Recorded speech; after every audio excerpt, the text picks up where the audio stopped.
Grandes multitudes seguían a Jesús y él se volvió y les dijo: si alguno viene a mí y no sacrifica el amor a su padre y a su madre, a su esposa y a sus hijos, a sus hermanos y a sus hermanas, y aun a su propia vida, no puede ser mi discípulo. Y el que no carga su cruz y me sigue, no puede ser mi discípulo. Supongamos que alguno de vosotros quiere construir una torre.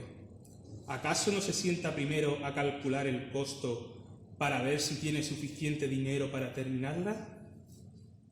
Si echa los cimientos y no puede terminarla, todos los que la vean comenzarán a burlarse de él y dirán: este hombre no pudo terminar lo que comenzó a construir. O supongamos que un rey está a punto de ir a la guerra contra otro rey. ¿Acaso no se sienta primero a calcular si con 10.000 hombres puede enfrentarse al que viene contra él con 20.000 hombres?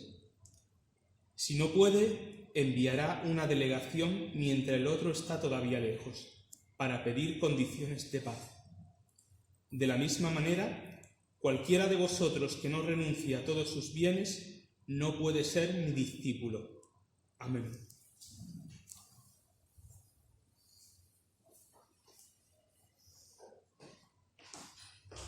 Una cosilla que no quiero que se me olvide. Si quieres, Fernando, tú mismo, cuando termine el sermón, para avisar a los niños para que...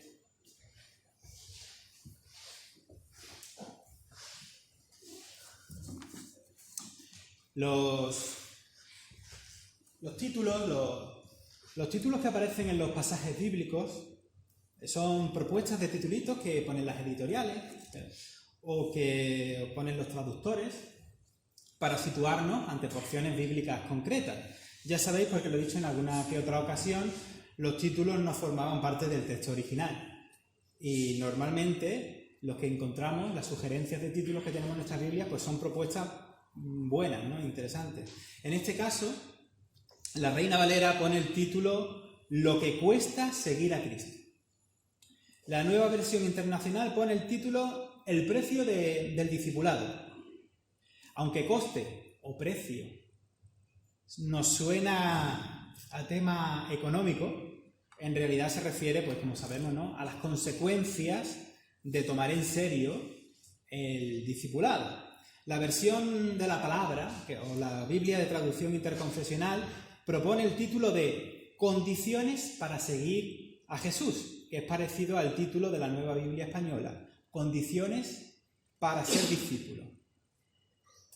Con esta introducción que hago, ¿no?, sobre las ocurrencias de las diversas formas de titular el pasaje, podemos hacernos más o menos una idea clara de qué va la copla. Es decir, seguir a Cristo pasa por unas condiciones y tiene un precio, no un precio económico, sino unas consecuencias más bien. Y si no, que se lo digan a los mártires, si tenía consecuencias o no seguir a Cristo. Es curioso que en los versículos 28 al 30 del capítulo 11 de Mateo, a la vez que se nos dice eso que tanto nos gusta, ¿no?, que en Jesús los que estamos trabajados y cargados podemos encontrar descanso, y además son palabras del propio Jesús quien lo dice, es curioso que a la vez nos diga que tenemos que llevar un yugo encima, aunque sea un yugo fácil, con una carga ligera. Y es curioso porque si estamos trabajados y cargados, lo que menos nos apetece es llevar encima otra carga, ¿no? Sin embargo, este tipo de carga, que sustituye la carga anterior, es otra. Es la carga de ser consecuente. Es la carga de quien actúa como persona liberada, libre, que se siente en paz con Dios y vive la alegría de la reconciliación con Dios y con el prójimo. Y que potenciado por el Espíritu, esa persona vive o está dispuesta a seguir a Cristo aunque le vengan cosas encima. Nosotros seguimos a Jesús, aquel que proclamaba el Evangelio del reino de Dios, un reino que chocaba y sigue chocando todavía contra el imperio de este mundo, con cómo funcionan las cosas según este mundo, que chocaba en el siglo I con el sistema de poder religioso de la época, como tantas veces se ve en los evangelios, y chocaba contra el poder político. Por eso a Jesús se le consideró como un sedicioso, ¿no? Y chocaba contra gran parte de las costumbres y de la estructura social que era injusta y que mantenía a mucha gente en la marginalidad y en el rechazo.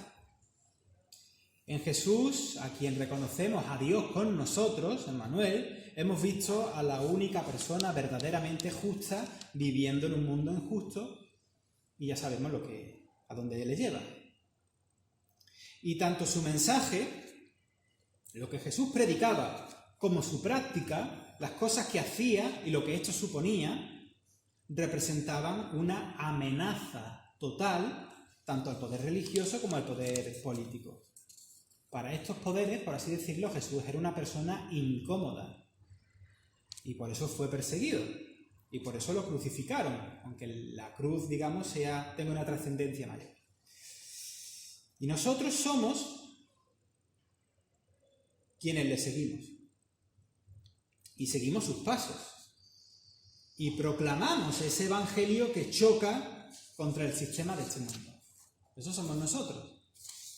Seguir a Cristo, consecuentemente, también significa que en nuestra militancia cristiana, en nuestro compromiso, hemos de saber y de estar dispuestos y dispuestas a que vamos a tener en contra a muchos poderes que sienten que nuestra forma de vida, o lo que nosotros decimos, o lo que sea, pues les hace ver que su modelo o sus propuestas se sienten amenazadas, ¿no?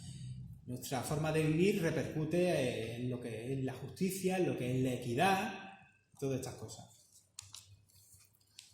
Por eso, en el pasaje de hoy, en el versículo 27, nos dice que el que no lleva su cruz y viene en pos de mí, no puede ser mi discípulo, dice Jesús, ¿no? Hay que estar dispuesto y estar dispuesto sabiendo lo que te puede venir en contra.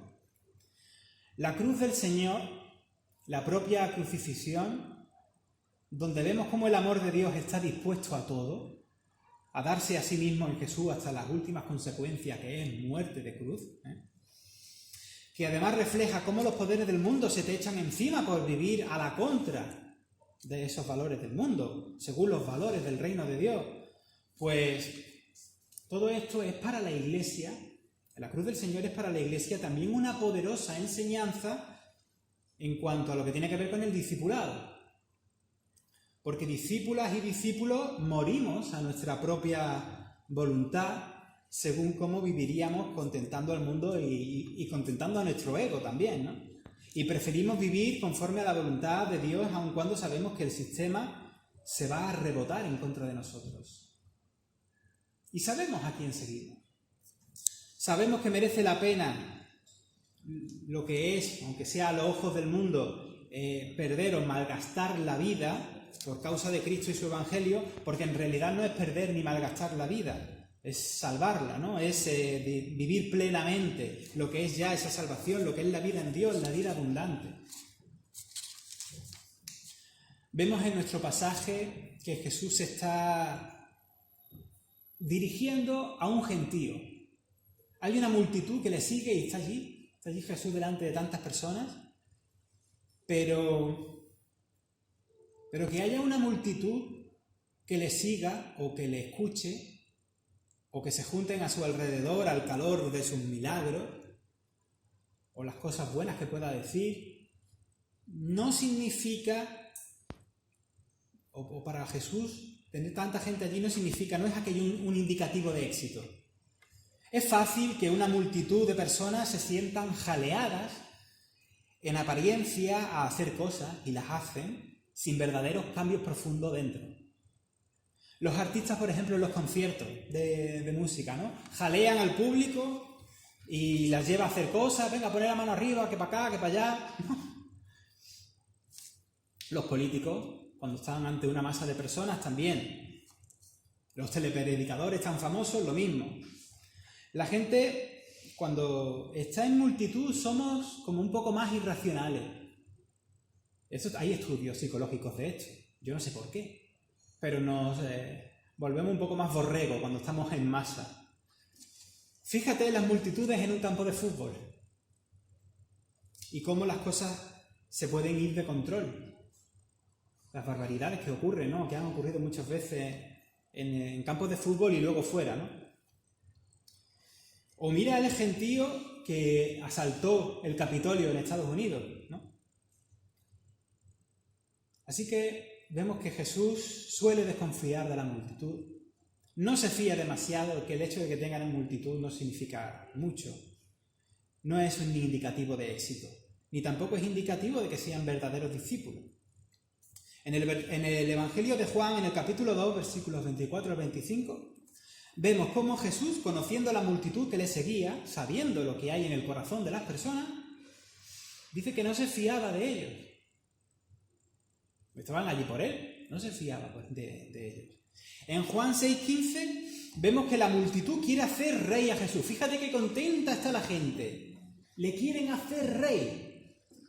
Luego Jesús intenta evitar aquella situación, ¿no? Y se escapa, digamos, pero la gente está, vamos a hacer a Jesús nuestro rey. Y luego, en ese mismo capítulo, que no te tienes que ir más lejos, en el versículo 66, vemos que muchos, entre comillas, discípulos de la multitud, que le querían hacer rey, ahora resulta de que no están dispuestos al compromiso de seguimiento y dejaron de seguirle. Ese es el pasaje ese tan famoso, cuando luego Jesús pregunta a los 12, ¿queréis iros vosotros también? Y entonces Pedro es cuando le dice, ¿a quién iremos si solo tú eres el que tiene palabras de vida eterna, de vida abundante, de vida plena? ¿Dónde vamos a ir? Ese pasaje es. Una iglesia atiborrada de gente tampoco es indicativo de éxito. Si no están, digamos, a pesar de sus propios fallos, caminando según el programa de Jesús. Las multitudes pueden ir y venir. Y ya digo, no son indicativos de ningún triunfo. El éxito está en un cambio del corazón, en una transformación, en una metanoia, una conversión. Jesús, por tanto, en nuestro pasaje de Lucas, a aquel gentío, le dijo, seguidme a mí. Estoy parafraseando un poco, pero podéis seguirlo por el texto. Parafraseo, ¿vale? A mi modo. Seguirme a mí es estar dispuesto a amarme más que a vuestros seres queridos. Es ponerme por encima de ellos. Seguirme a mí es amarme más que tú a ti mismo o a ti misma. Es estar dispuesta o dispuesto a llevar una cruz al seguir mis pasos. Es amarme más que a tus posesiones. Incluso es ser capaz de renunciar a esas posesiones, como vemos en el versículo 33. De eso se trata. Esta forma tan radical de expresarse era para decir a la gente que el compromiso debe ser absoluto. Es que es una forma de vida, ¿no? Es poner tu vida en la causa de Cristo, que como sabemos la causa de Cristo es la causa de una nueva humanidad reconciliada con Dios y reconciliada en sí misma, ¿no? Para que nadie se asuste, porque el pasaje en sí viene expresado con la palabra aborrecer. El término aborrecer cuando se refiere, si no aborrece a tu padre, a tu madre o a tus hijos, ¿no? Eso de aborrecer es una traducción, es una forma semítica, sabéis que de los pueblos semitas, es una forma semítica que sencillamente significa amar menos. Y esto se puede, no me lo estoy inventando, se puede ver en Génesis 29, versículos 30 al 31, se puede ver en Deuteronomio 21, 15 al 17, o más claramente como aparece en Mateo 10, 37, que lo voy a leer. Dice, el que ama a padre o madre más que a mí, no es digno de mí. Y lo mismo con los hijos, ¿no? Entonces, no se dice que no se los ame, lo digo porque la palabra aborrecer nos puede despistar un poco. No se dice que no se los ame, sino que Dios está por encima de todo. Es más, si hay que amar al prójimo, si hay que reconocer la imagen de Dios en cada ser humano, ¿cuánto más tendremos que amar, verdad?, a los padres y a las madres y a los hijos y a las hijas, que vamos, que es de sentido común, ¿no? Pero Dios y su modelo de vida, la apuesta por Cristo, tiene que ser lo primero. Ahí es donde está la cuestión. Y aclaro estas cosas porque Parece tonto decirlo, pero ya sabéis que a veces circulan en contextos eclesiales pues planteamientos un poquito envenenados o yo qué sé, o tóxicos en relación a la fe y cosas que están fuera del sentido común, que parece, yo no sé por qué, en el ámbito de la fe algunas veces el sentido común es el menos común de los sentidos. En nuestro texto encontramos intercalada una parábola con dos relatos. El de una persona que quiere edificar una torre y tiene que hacer cálculos para ver si puede afrontar los gastos, si tiene el material o si puede hacer la torre. Y la otra es la del rey que tiene que ir a la guerra y ver si su ejército sirve para enfrentar a otro mayor o si por el contrario pues va a tener que enviar una embajada para negociar las condiciones de paz. En esos ejemplos de la parábola el foco realmente está colocado en la estimación y el cálculo de las cosas, lo que tiene que considerarse antes de emprender pues tales hazañas, la construcción de una torre o meterse en una guerra, ¿no? Y en el discipulado es lo mismo, tenemos que pararnos a considerar lo que es realmente seguir a Cristo. Ver si tenemos la disposición a que, llegado el momento, nos lluevan los palos y tengamos oposición. Ver si somos capaces realmente de amar a Dios, el Dios que viene en nosotros, en Jesús, pues amarlo por encima de todas las cosas, antes que nuestra familia, antes que nosotros mismos y sobre todo ya, ni te cuento, antes que nuestras posesiones y nuestros bienes materiales. ¿Se puede hacer cálculos? ¿Podemos nosotros hacer cálculos cuando se va para construir una torre? O ahora que el presbiterio nuestro está metido en el tema del arreglo de lo de Torre del Mar, ¿hacemos cálculos para meternos en una obra? Sí, ¿no? Es lógico, ¿no? Podemos hacerlo. Si eres un gobernante, ¿se pueden hacer cálculos si te vas a meter en una batalla? Lógicamente se puede y se debe, ¿no? Ahora, ¿se puede calcular el costo del seguimiento a Jesús? ¿Son las renuncias que tenemos que hacer en el seguimiento? ¿Son calculables y cuantificables? Yo diría que sí y diría que no. El seguimiento a Jesús no creo que se mida en números, ¿no? Ni en cálculos, ni nada de esto. Pero sí, hay cosas que tenemos que renunciar. Y se puede valorar qué es lo que estamos quitando por causa de Cristo. Esa es la invitación que nos hace Jesús para reflexionar. Ser consecuentes implica cargar una cruz. Es la apuesta por un camino. Merece la pena seguir a Jesús. Quienes hemos tomado ese camino lo sabemos muy bien. Y de hecho animamos a otras personas, ¿verdad?, a que orienten sus vidas en Jesús. Jesús nos hace un llamamiento para el seguimiento. Pero hemos de ser conscientes de que, a pesar de la bendición, de la alegría y la esperanza y todo lo nuevo que vemos en Jesús, hay cosas que nos cuestan. Hay cosas que tenemos que poner en su sitio. Hay cosas que nos toca cargar. Hay cosas que nos va a tocar padecer. Y cuesta. Hace unas semanas atrás, yo creo que hace 2 semanas me parece, también veíamos ese texto de Lucas 12, 52, 53, donde veíamos que incluso el seguimiento a Cristo puede traer la oposición y el conflicto de la propia familia. Y además muchas veces pongo de ejemplo de que aquí algunos de los presentes habéis pasado por eso. Por tanto, hemos de saber que Cristo tiene preferencia. Es el primer lugar en nuestras vidas, tiene que ser el Señor, aun cuando genere conflicto. El seguimiento es poner nuestra confianza en el Señor. No se hace seguimiento poniendo confianza en los recursos, incluso cuando los recursos son los recursos de la familia o la propia familia en sí, o como dice el pasaje, o las posesiones personales. Esta apuesta de vida es distinta al ejemplo de construir la torre o distinta a lo de ir a la guerra, los dos ejemplos de la parábola. Entiendo que si bien como iglesia tenemos siempre que ver lo que nos cuesta seguir a Cristo, como comunidad y en nuestro medio, también individualmente tenemos que reflexionar sobre el precio del discipulado, lo que nos cuesta seguir a Jesús, lo que debemos de quitar del medio y lo que hemos de estar dispuestos o en disposición de afrontar. Así que fíjate, el tiempo de reflexión que siempre dejamos después del sermón va a ser un poco para esto, para que en silencio podamos reflexionar sobre hasta dónde alcanza nuestra disposición, a qué cosas tenemos que renunciar, autoexaminarnos en nuestro proceso de seguimiento al Señor. Soli Deo Gloria.